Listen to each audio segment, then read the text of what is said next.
로마서 8장 14절부터 17절 말씀 마음을 집중하시고 함께 읽어보십니다. 무릇 하나님의 영으로 인도함을 받는 사람은 곧 하나님의 아들이라.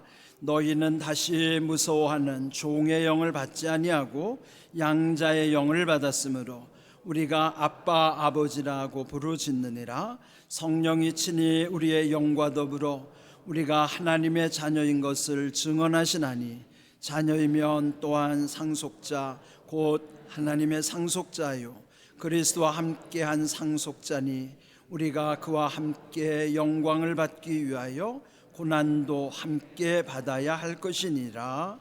아멘. 지난 월요일 우리 어버이날을 이미 지냈습니다. 그런데 교회는 5월 둘째 주일을 어버이 주일로 지킵니다. 어버이날이 좀 멀어진 것 같지만은 오늘 이 어버이 주일을 맞아서 우리 다시 한번 우리의 부모님들뿐만 아니라 또 부모된 우리 자신들을 다시 한번 돌아보는 기회. 그 무엇보다 중요한 것은 오늘 성경 말씀을 통해서 하나님 아버지를 부를 수 있는 특권을 우리에게 주신 것을 또 다시 한번 마음에 새기는 기회로 삼고자 합니다. 어버이날에 많이 불려지는 애창곡 중에 하나가 어머님 은혜라고 하는 노래예요. 높고 높은 하늘이라 말들 하지만 나는 높은 게 또 하나 있지. 이렇게 시작되는 아마 여러분 익숙한 곡일 것입니다. 그런데 이 곡을 작사하고 작곡하신 분이 두 분 다 목사님이세요. 특별히 이 가사를 쓰신 윤춘병 목사님은 우리 감리교회 목사님이시고 동부연의 초대 감독을 지내신 어른이시기도 합니다. 이분들은 동요도 많이 쓰시고 또 찬송가도 많이 쓰신 분들이에요. 그런데 보통 이 어머님 은혜에 대해서 1절, 2절은 익숙한데 3절은 아마 처음 들어보시는 분들이 많을 거예요. 이 두 분 목사님들이 중요하게 여긴 것은 사실 3절이에요. 그런데 세상 사람들은 3절을 안 부릅니다. 3절의 가사는 이렇습니다. 산이라도 바다라도 따를 수 없는 어머님의 그 사랑, 거룩한 사랑, 날마다 주님 앞에 감사드리자.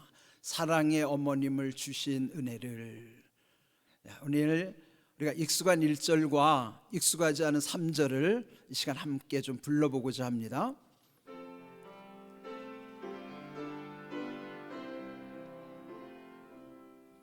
높고 높은 하늘이라 말들 하지마.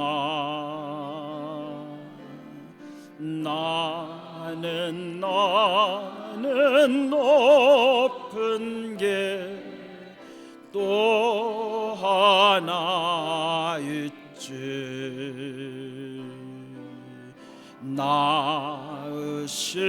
낳으시고 기르시는 어머님 은혜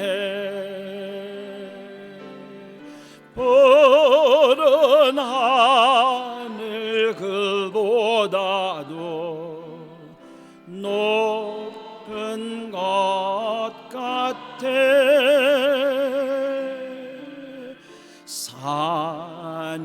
산이라도 바다라도 따를 수 없는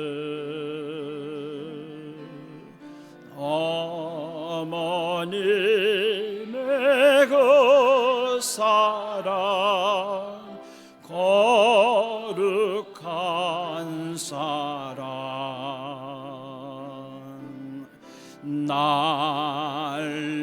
날마다 주님 앞에 감사드리자.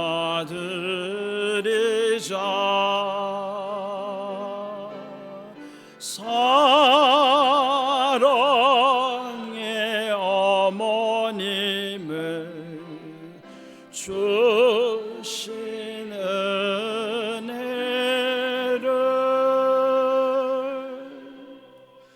여기서 어머님의 은혜와 사랑을 감사하는 표현이 있지만은 3절의 그 가사가 결론입니다. 그 귀한 어머님을 우리에게 주신 하나님의 은혜를 찬양하는 내용이에요.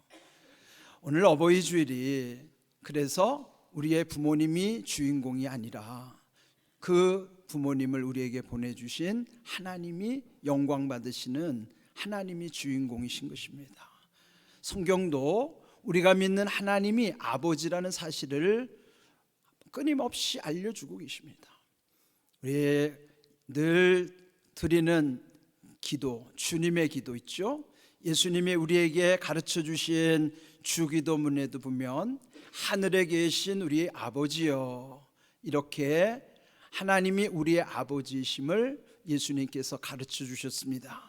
그런데 이 첫 고백이 중요한 것이, 하늘이라고 하는 것은 땅에서 가장 먼 곳에 있고, 그러나 우리 아버지 하나님이라고 할 때 그 우리 아버지는 우리에게 가장 가까운 분이심을 알려주는 거예요.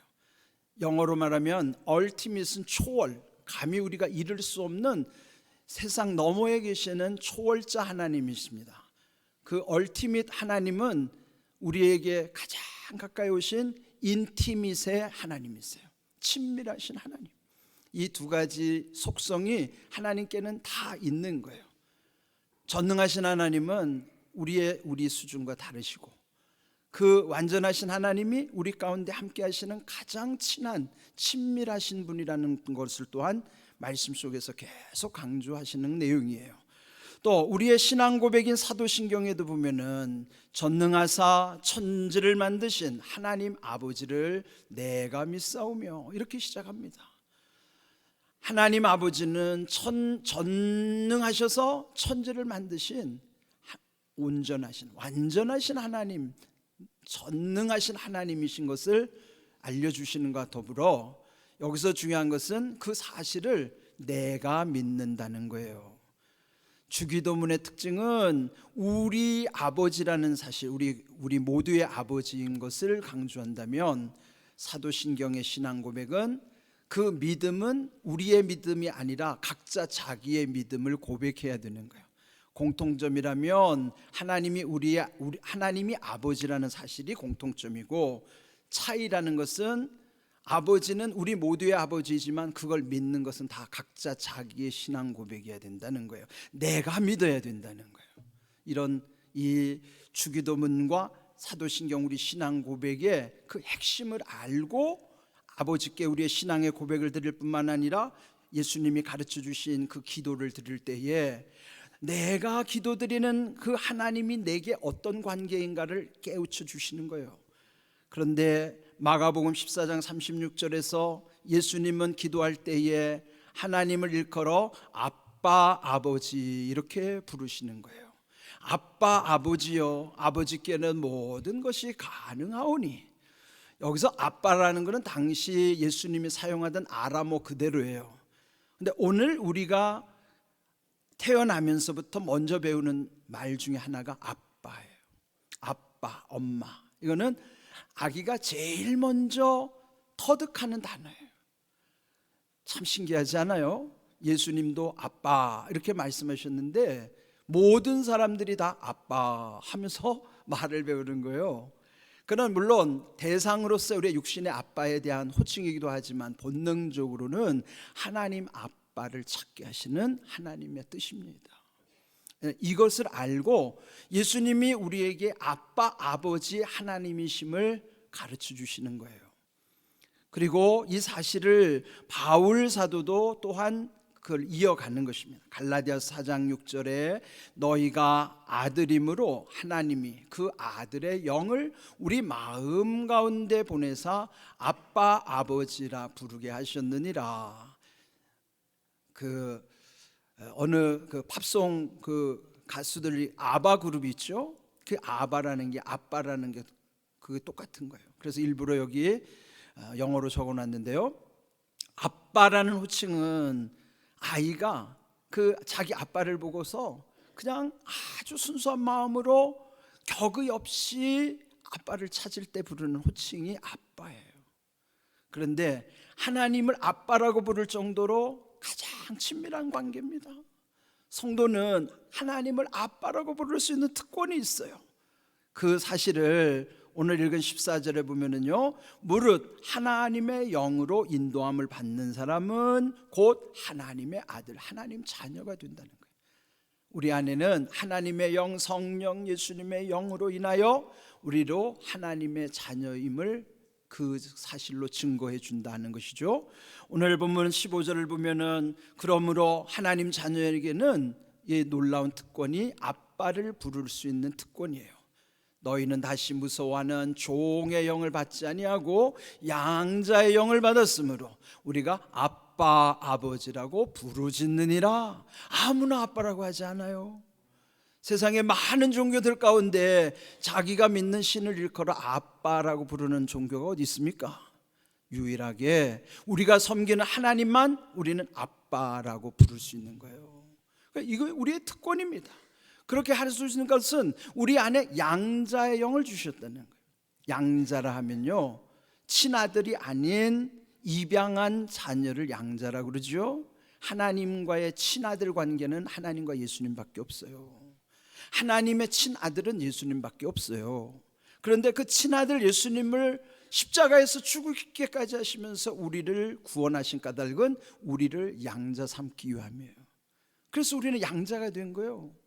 그 양자의 영을 받아서 그 결과로 하나님을 아빠로 부르는 특권을 얻은 거예요. 얼마나 귀한 일입니까? 자, 이렇게 아빠라 부르는 특권 속에는 결국은 그 아들 자녀로 삼으신 것은 상속자로 삼으시기 위함이라는 것, 17절 말씀대로입니다. 자녀이면 또한 상속자 곧 하나님의 상속자요 그리스도와 함께한 상속자니 우리가 그와 함께 영광을 받기 위하여 고난도 함께 받아야 할 것이니라. 네, 결국 이 양자를 삼는 것은 우리로 하여금 상속자로 삼기 위함이라는 거예요. 네, 여기에 우리 양자 문화가 우리에게는 좀 어색하죠. 익숙하지 않아요. 근데 이 당시 로마 제국 시대 때는요, 양자로 삼는 문화가 보편적이었다고 그래요. 아마 역사를 잘 아시는 분들은 당시 로마 황제 중에도요, 양자로 입양해서 황제가 된 경우도 있어요. 그런 거 얼마나 놀라운 일입니까? 또 그 대를 잇기 위해서 노예 중에서 똑똑한 노예를 자녀로 삼아가지고 대를 잇는 경우도 있습니다. 그런데 지금 바울은 그 양자의 제도, 그 시대 사람들은 그거를 너무 익숙하게 받아들이니까 우리에게도 마찬가지예요. 우리가 하나님의 양자의 영으로 받아서 우리가 다 양자로서 하나님의 자녀가 된 것입니다. 그런데 그리스도와 함께 상속자가 됐기 때문에 그리스도와 함께 영광을 받기 위해서 이 세상을 사는 동안에 고난도 함께 받아야 할 것이라고 말씀하는 거예요.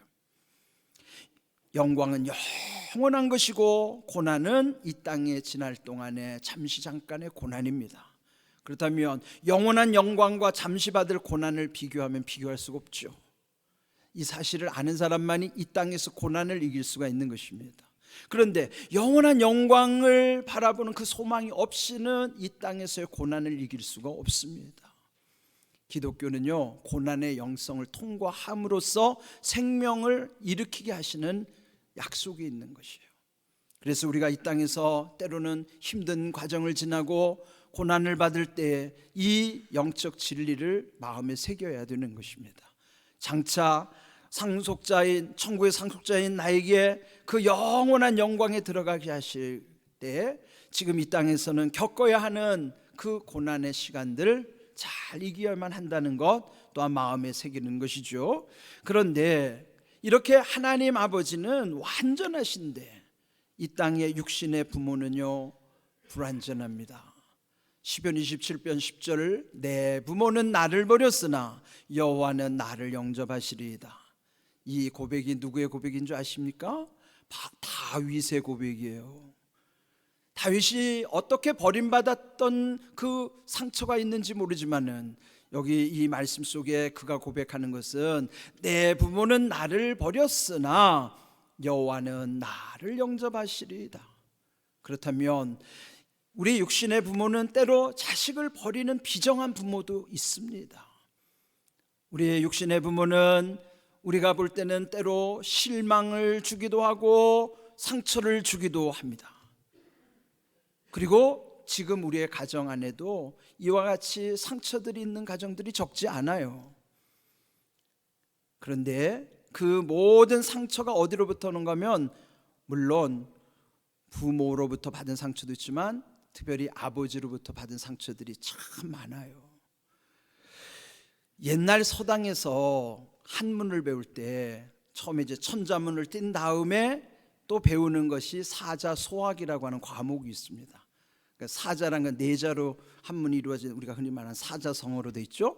소학이라는 것은 큰 학문 대학을 배우기 위해서 또 이치를 터득하기 위한 것이 소학이에요. 그러면 이 어릴 때부터 이 사자소학을 통해서 인생의 어떤 근본을 익혀가게 하는 건데요, 거기 사자소학 1장에 제가 주보 칼럼에도 쓴 것처럼 아버지 날 낳으셨고 어머니 날 기르셨네.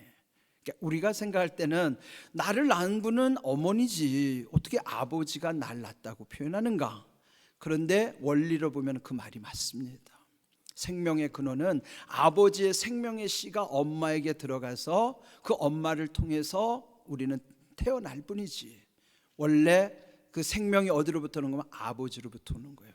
그래서 아버지가 나를 낳으셨고 어머니가 나를 기르셨다는 것이 원리적으로는 더 맞는 말씀이죠.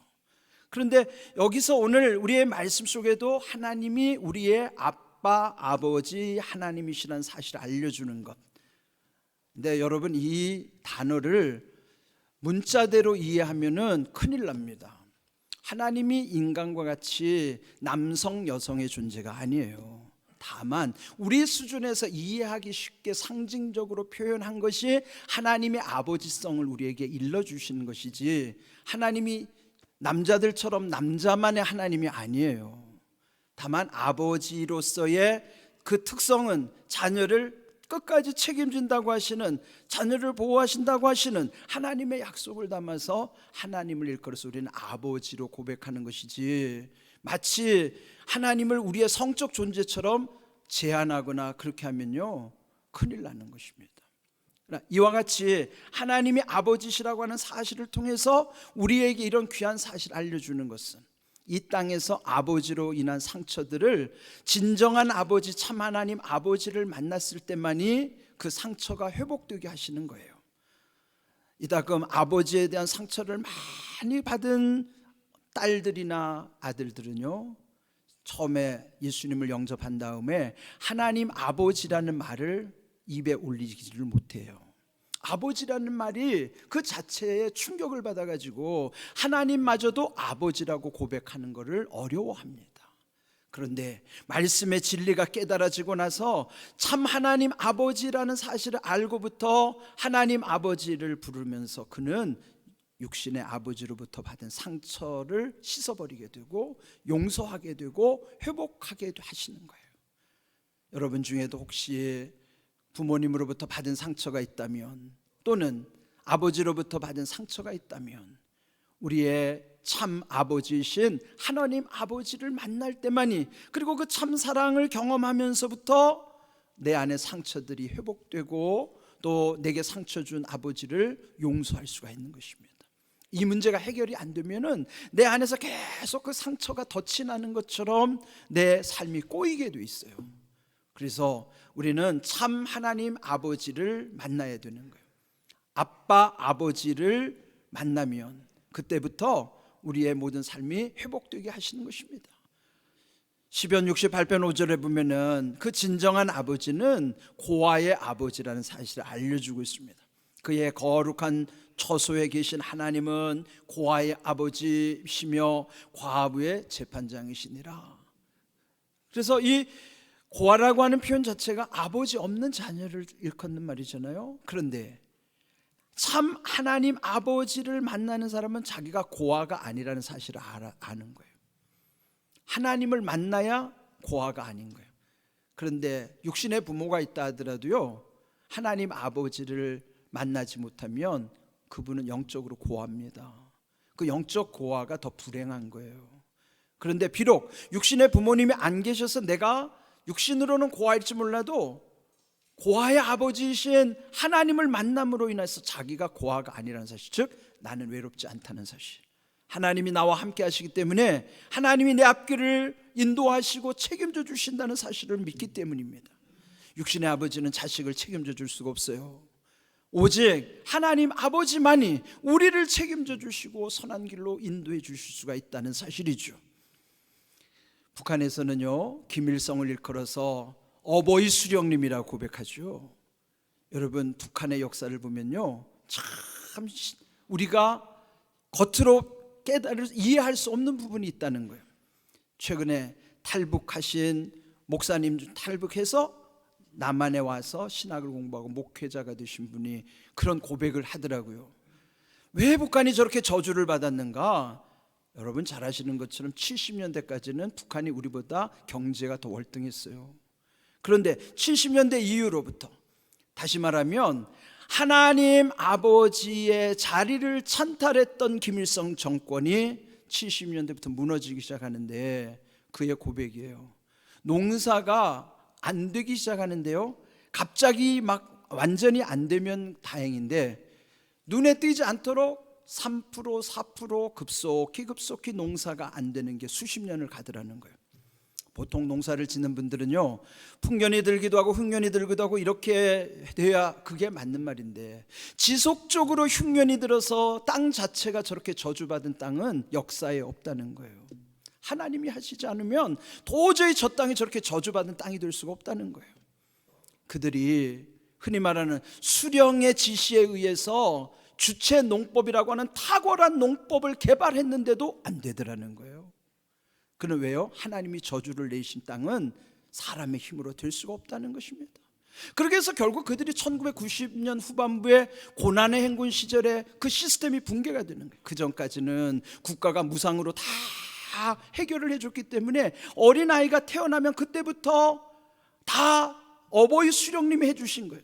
그래서 뭐든지 받기만 하면 어버이 수령님 감사합니다, 그렇게 고백하고 받아서 먹기도 하고 쓰기도 하고 하는 거예요. 그랬던 그 시스템이 결국은 붕괴되면서 그 나라가 그 국민을 무상으로 지급해 줄 수가 없는 거예요. 고난의 행군 시절에 그 땅에 300만 명이 넘는 사람들이 죽었고, 국가가 그걸 해주지 못하니까 장마당 문화를 받아들일 수밖에 없었다는 거예요. 그 장마당 문화 속에는 성경이 은밀히 거래되기도 시작하고, 그 사이에 중국으로 넘어갔다 오르락내리락 하는 사람들을 통해서 그 접경에 있는 조선족 교회들로부터 복음이 흘러들어가서 이제는 그 북한 안에는요, 은밀한 가운데 지하 교회들이 형성되고 있다는 거예요.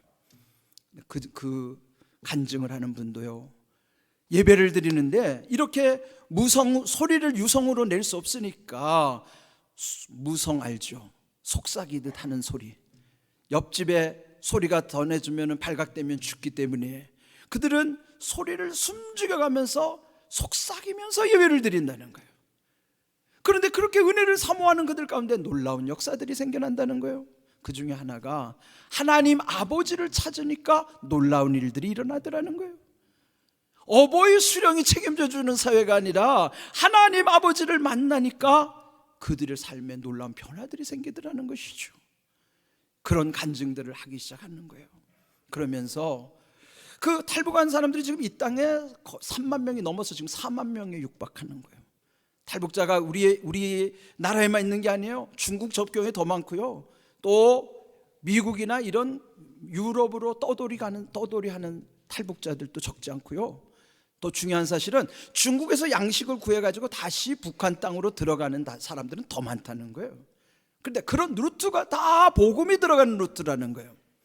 그래서 지금 북한은 하나님이 그 체제를 붕괴시키셨고 하나님이 복음을 집어넣으시고 하나님이 선교하고 있다는 거예요. 이런 놀라운 사실을 우리는 잘 모르는데, 그 북한의 지하교회 숫자를 파악할 수가 없다는 거예요. 놀라운 것은 그렇게 몰래 비밀내 접선되는 걸 보면은 지금 우리 눈에 드러나지 않아서 그렇지 북한 속에는 지금 얼마나 많은 크리스찬이 있는지 그건 알 수가 없다는 것입니다. 바라기는 이렇게 놀라운 역사가 어디서 시작됐습니까? 하나님 아버지의 이름을 찬탈한 그들이 무너지게 하신 것. 그 탈북자들의 증언이 그런 거예요. 남한에 와서 교회를 다니니까 그쪽에서 배운 거하고 너무 비슷하더라는 거예요. 그럴 수밖에 없죠.